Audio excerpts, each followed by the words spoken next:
चंपावत विधायक कैलाश गहतोड़ी ने मुख्यमंत्री पुष्कर सिंह धामी के लिए सीट छोड़ दी है। आपको बता दें कि विधायक गहतोड़ी ने विधानसभा अध्यक्ष रितु खंडूड़ी को अपना इस्तीफा सौंप दिया है। विधानसभा अध्यक्ष के यमुना कॉलोनी स्थित आवास पर आयोजित कार्यक्रम के दौरान इस्तीफा सौंपने के बाद विधायक गहतोड़ी ने कहा कि चंपावत के विकास के लिए उन्होंने ये कदम उठाया है। साथ ही इस मौके पर प्रदेश अध्यक्ष मदन कौशिक ने कहा कि गहतोड़ी की आगे क्या भूमिका रहेगी, इस पर संगठन विचार कर रहा है। उनका कहना है कि राज्य के विकास के लिए विधायक गहतोड़ी ने ये बड़ा योगदान दिया है। इस मौके पर कैबिनेट मंत्री चंदन रामदास, सौरभ बहुगुणा, प्रदेश अध्यक्ष मदन कौशिक, बीजेपी संगठन महामंत्री अजय कुमार आदि सभी मौजूद रहे। चंपावत विधानसभा सीट से चुनाव लड़ने पर मुख्यमंत्री पुष्कर सिंह धामी ने कहा कि उन्हें चंपावत से उपचुनाव लड़ने के लिए पूर्णागिरि देवी ने बुलाया है। पिछले कई वर्षों से उस क्षेत्र में कैलाश गहतोड़ी जी वहाँ के विकास के लिए, वहाँ के समग्र विकास के लिए, लोगों को आगे लाने के लिए व्यक्तिगत रूप से, सरकारी रूप से और जो भी उनको दायित्व था उसके नाते वो लगातार काम करते रहे हैं। और उन्होंने आज एक उस क्षेत्र में मुझे बुलाया है। उस क्षेत्र की जनता का, विशेष रूप से कैलाश जी का मैं बहुत आभारी हूँ कि, और मेरे सामने चुनौती भी है कि वो क्षेत्र हमारा बहुत सीमांत का क्षेत्र है। माँ पूर्णागिरि है, माँ गुलजू है, माँ बरहई है, वो क्षेत्र माँ शारदा का तट है।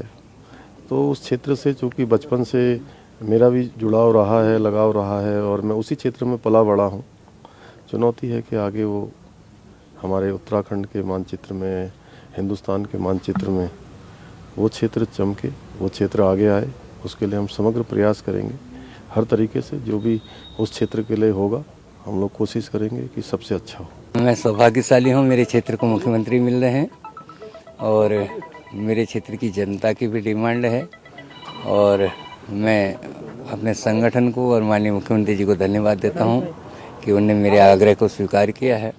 शायद चंपावत का चहुमुखी विकास होना है, छोटा सा जनपद है, कभी देंगे हमको। आज हमारा सौभाग्य होगा, माननीय मुख्यमंत्री जी मेरे क्षेत्र में चल रहे हैं पहली बार इस उद्देश्य से, और कल हम बहुत बड़ा इतिहास रचेंगे जीत का।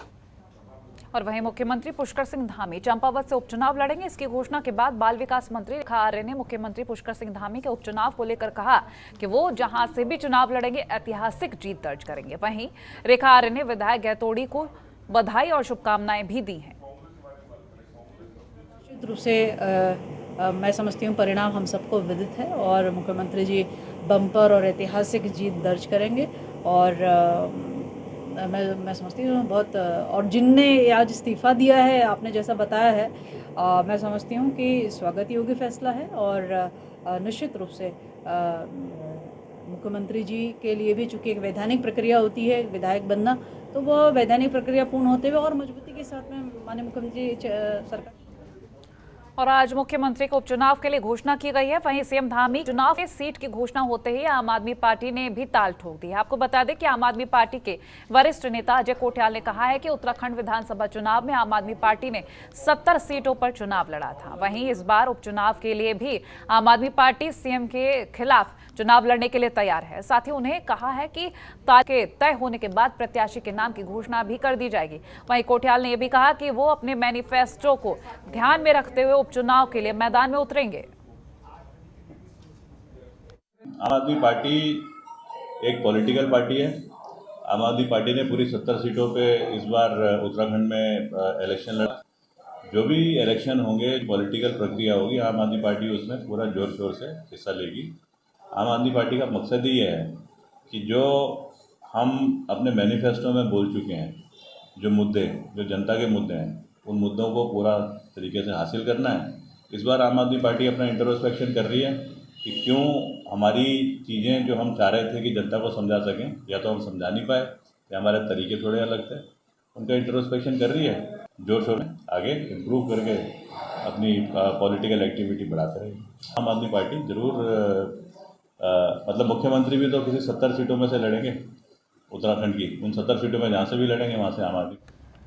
उत्तराखंड में लगातार बढ़ती गर्मी के चलते बढ़ती जा रही है, जिसके चलते प्रदेश में बिजली कटौती की समस्या से ज्यादा परेशानियों का सामना करना पड़ रहा है।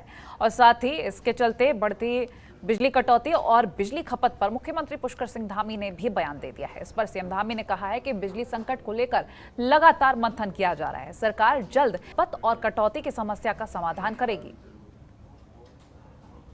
लगातार उस पर चर्चा कर रहे हैं और जो भी अच्छा रास्ता होगा, अच्छा रास्ता हम लोग करने के लिए हमारी लगातार समीक्षा जारी है कि जो प्रॉब्लम आ रही है, परेशानी आ रही है, उसके बारे में उसका समाधान निकाला जाए। ऐसा करके कल हमने जो हमारे ऊर्जा विभाग के अधिकारीगण हैं और उसके अधिकारीगण हैं, सभी ने हमने चर्चा की, जल्दी हम उसका रास्ता निकालेंगे। और वहीं प्रदेश में जल्द ही चारधाम यात्रा शुरू होने जा रही है, जिसके तैयारी है। और वहीं स्टेशन के बयान पर सीएम धामी ने कहा है कि उत्तराखंड में कई बार ऐसी गतिविधियां करते हैं, तो मैं यही कहूंगा कि उत्तराखंड किसी के लिए आराम करने की जगह नहीं है। हम इसके लिए अभियान चलाएंगे। साथ ही उन्होंने ये भी कहा कि हमारा एक ही मंत्र है, विकल्प रहित संकल्प। मैंने देखिए ऐसा केवल यात्रा के संबंध में नहीं कहा है, और ये चूंकि यात्रा चल रही है इसलिए यात्रा के सीजन में बात आई है। ये समग्र उत्तराखंड के लिए है। उत्तराखंड हमारा शांत रहना चाहिए, भौगोलिक दृष्टि से हो, चाहे हमारा सामरिक दृष्टि से हो, या धर्म और आध्यात्म की दृष्टि से हो, या संस्कृति की दृष्टि से हो। हर क्षेत्र में हमारा उत्तराखंड एक विशिष्टता लिया हुआ हमारा प्रदेश है, तो यहाँ की विशिष्टता बनी रहनी चाहिए। यहाँ का जो अपना एक धर्म और संस्कृति और अध्यात्म का जो केंद्र, हम चाहेंगे कि यहाँ पर जो घनत्व अनावश्यक रूप से बहुत सारी ऐसी गतिविधियाँ हो जाती हैं, हमें बाद में पता लगता है कि कोई बाहर से आया है, कोई आपराधिक गतिविधियों में लिप्त रहा है, के कार्यों में लिप्त रहा है, लेकिन उत्तराखंड आकर कोई शरण का इसको न समझे। ये शरण स्थली नहीं है, ये किसी के लिए आराम करने की जगह भी नहीं है कि आके आपने आराम कर लिया या कुछ दिनों यहाँ बिताकर चले गए। तो उसके लिए हमने कहा है हम ड्राइव चलाएंगे, और हमारा एक ही मंत्र है, विकल्प रहित संकल्प। उसी में हम सबको आगे बढ़ना है, भ्रष्टाचार मुक्त उत्तराखंड।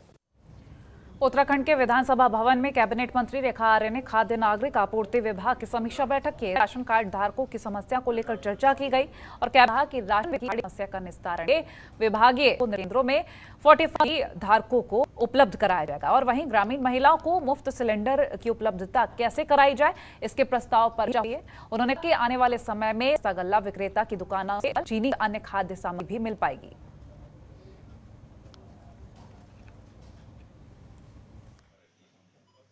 खाद्य नागरिक पर समीक्षा बैठक के दौरान में ये किस प्रकार से हमारे जो राशन कार्ड धारक हैं उनकी समस्याएं हों, अथवा हमारी जो ग्रामीण को किस प्रकार से हमारे जो राशन के विक्रेता हैं उन समस्याओं के भाड़े रूप में हो, उसका निस्तारण हो। इससे संदर्भित जो है निर्देश विभाग के अधिकारियों को, सचिवों को दिया गया है। और बहुत जल्द हम लोग महिलाओं को प्रदेश एलपीजी उनको साल में उनको उपलब्ध कराएगी। इसका प्रस्ताव कैबिनेट के लिए तैयार कर लिया गया है।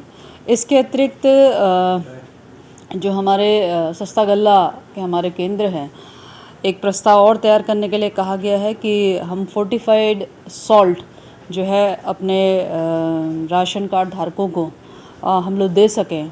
राज्यपाल गुरमीत सिंह आज एक दिवसीय हरिद्वार दौरे पर पहुंचे, जहां कार्यक्रम में पहुंचे राज्यपाल ने कार्यक्रम का शुभारंभ किया, जहां उन्होंने विश्वविद्यालय में टॉप करने वाले कुछ 13 छात्र छात्राओं को पीएचडी और 29 छात्र छात्राओं को गोल्ड मेडल देकर सम्मानित किया। इस मौके पर राज्यपाल ने अपने जीवन में संस्कृत भाषा का अनुभव और महत्व भी संबोधन के दौरान साझा किया। साथ ही उन्होंने कहा कि संस्कृत को जो महत्व मिलना चाहिए था वो अभी तक नहीं मिल पाया। साथ ही उन्होंने संस्कृत को अपने जीवन में प्रयोग करने की अपील भी की है।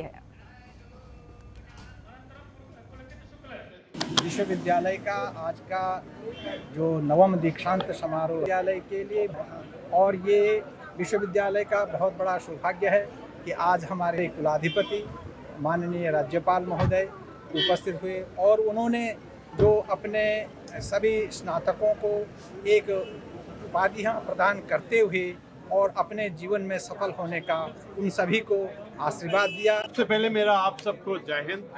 आज बहुत ही स्पेशल दिन है। आज हुई 5-10 डिग्री प्राप्त हुई। बहुत खुशी की इनमें से 13 को पीएचडी और 29 का पुरस्कार मिला। आज से आत्मा के एक अलग सी खुशी हुई, वो कि पूर्ण प्रोग्राम संस्कृत में था और बहुत ही मजा आया। जिस प्रकार से इसको फुल गीत से शुरू किया गया आज एक ऐसा एक्चुअली संभव है, ये तो हर एक भारतीय को आनी चाहिए। ऐसी है कि ये हमें भारतीयता की जड़ों से जोड़ती है, जो 25,000 वर्ष का हमारी धरोहर है, और जो असली इतिहास है। उत्तराखंड को लेकर अलग अलग समीक्षा बैठक परिवहन ग्राम से चार धाम को लेकर परिवहन विभाग की समीक्षा बैठक की है। इस बैठक से जुड़े अधिकारी और निजी परिवहन व्यवसायी मौजूद रहे। चंद्र रामदास ने कहा कि बैठक में सुनिश्चित किया है कि चार धाम यात्रा बेहतर रूप से चल सके। इसके लिए हमने अगर हरिद्वार जिले से हम पौड़ी में जा रहे हैं, टिहरी जा रहे हैं, हम चमोली जा रहे हैं, तो जिलों को भी हमको किट की आवश्यकता पड़ेगी। अगर हम हरिद्वार से गाड़ियां छोड़ रहे हैं, अगर यहीं से जाम की स्थिति हो जाएगी तो आगे बढ़ने वाली है। इसलिए जो हमारा विभाग है, परिवहन विभाग के साथ साथ हम लॉ एंड ऑर्डर के रूप में हम अपने कलेक्टर्स को, एसएसपी और पूरे अन्य विभागों को भी कोर्टाब से जितने सहयोग ये स्थिति करने के लिए, आपको सुगम बनाने के लिए हो सकता है, वो हम करेंगे। मसूरी में यमुना मसूरी पेयजल योजना के तहत खोदी गई सड़कों का उपजिलाधिकारी नरेश दुर्गापाल ने निरीक्षण किया। इस मौके पर उपजिलाधिकारी ने अधिकारियों को मार्ग के डामरीकरण को लेकर सख्त दिशा निर्देश दिए और साथ अधिकारियों को गुणवत्ता के साथ काम किए। वहीं उन्होंने कहा कि पर्यटन के दौरान निरीक्षण किया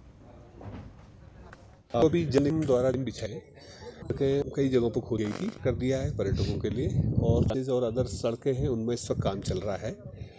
और एक दो इम्पोर्टेंट सड़कें और हैं जो चमन स्टेट्स है और एकेडमी वाली रोड है, कंपनी गार्डन वाली रोड है, उनको मैंने देखा है। उन पर हम फिर हॉट मिक्स जा रहे हैं, वो पैचेस वाले काम जितने भी हैं।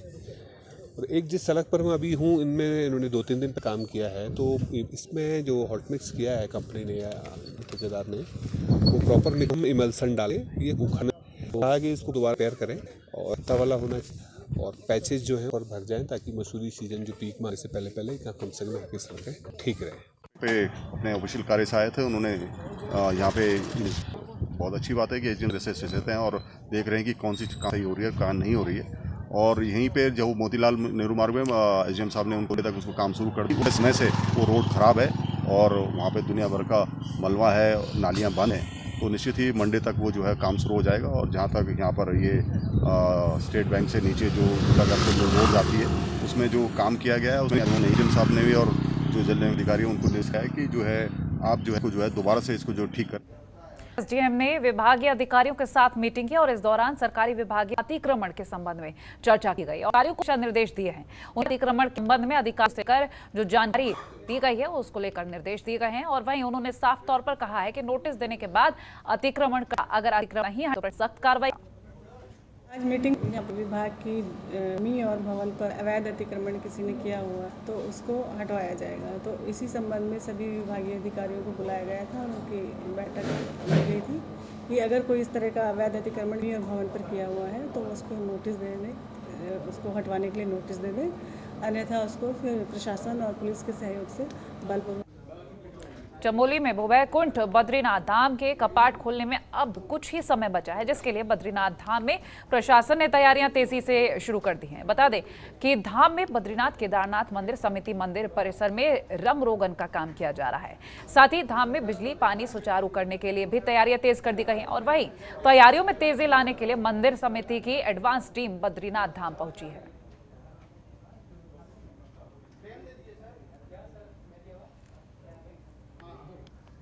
उधर पौड़ी गढ़वाल में जिलाधिकारी डॉक्टर विजय कुमार और उत्पादन के आंकड़ों के ग्राम पंचायत उजियाड़ी पहुंचे, जहां उन्होंने गेहूं की फसल की कटाई का जायजा दौरान उन्होंने गेहूं की फसल को काट कर शुभारंभ किया। इस मौके पर जिलाधिकारी ने खेतों के नक्शे, रजिस्टर आदि भू अभिलेखों की जांचते हुए गेहूं के बीज की। वहीं उन्होंने गांव की समस्या भी सुनी, शीघ्र निस्तारण करने का भरोसा दिया और इस मौके पर जिलाधिकारियों के आधार पर ही में फसलों की औसत उपज और उत्पादन के आंकड़े पर ग्राम सभा अधिकारी अपर जिलाधिकारी राजस्व आज हम जो है क्रॉप कटिंग का कार्रवाई करने के लिए आए थे। यहाँ पर हेक्टेयर का क्षेत्रफल में कितना फलन हुआ है उसका पैमाइश हो गया और नफा जो फसल हमने नपत किया है 9 kg 200 ग्राम का तोड़ा है इस किलोमीटर के क्षेत्र में जो भी या फिर क्षेत्र में जो भी उत्पादन की तय करना है कटिंग के उपरांत होता है। इस वर्ष हमने क्रॉप का कार्रवाई क्रॉप कटिंग ऐप भी उसमें हमारे पास उपलब्ध है, तो क्रॉप कटिंग ऐप में भी इस डेटा को फीड किया जा रहा है। संपूर्ण जनपद में कितना उत्पादन हुआ है उसका एक सरसरी आकलन हमको प्राप्त हो जाएगा जिससे भविष्य में खेती के सुधार करने के लिए या उसमें बढ़ोतरी करने के लिए हमको मदद प्राप्त होगा, ऐसा मैं उम्मीद करता हूँ। नहीं बल्कि भर मनसा देवी लोगों के, और यही कारण है कि न केवल यहाँ पर हर साल लाखों की संख्या में श्रद्धालु पहुंचते हैं और आस्था के अनुसार चंदा भी भिजवाते हैं, लेकिन इसी का फायदा उठाकर कुछ लोग मां मनसा देवी ट्रस्ट के नाम पर फर्जी ट्रस्ट बनाकर चंदे के नाम पर ठगी कर रहे हैं, जिसको लेकर हरिद्वार में मनसा देवी ट्रस्ट ने पुलिस को शिकायत दी है और इसके बाद पुलिस ने फर्जी ट्रस्ट के खिलाफ मुकदमा दर्ज कर कार्रवाई शुरू कर दी है। रजिस्ट्रार जो है, रजिस्ट्रार साहब ने ये ट्रस्ट जो है कैसे रजिस्टर्ड, ट्रस्ट में क्या लिखा है, मनसा देवी मंदिर धर्मार्थ ट्रस्ट। भाई आप मनसा देवी नाम लिखते मुझे कोई दिक्कत नहीं थी, आपने मनसा देवी मंदिर के नाम का ट्रस्ट, ये जो हमारे यहाँ के जो रजिस्ट्रार, मैं उनसे ये दायर में करूंगा, आपने ट्रस्ट कैसे हमारे नाम का बनाया। के द्वारा एक तहरीर दी गई दिनांक 19/4/2022 को, जिसमें उन्होंने सुरेश तिवारी आदि कुल 9 आरोपियों पर आरोप कि इन लोगों ने धोखाधड़ी है और काकर उनका में प्रयोग किया है और उससे लाभ अर्जित किया है। तो इस प्रकरण में हरिद्वार में अभियोग पंजीकृत किया गया है। विवेचना के इस विवेचना में जो भी तथ्य प्रकाश में आते हैं उसका जाएगी। खबरों के निष्पक्ष विश्लेषण के लिए सब्सक्राइब करें Jantantra TV and press the bell icon. Never miss any update.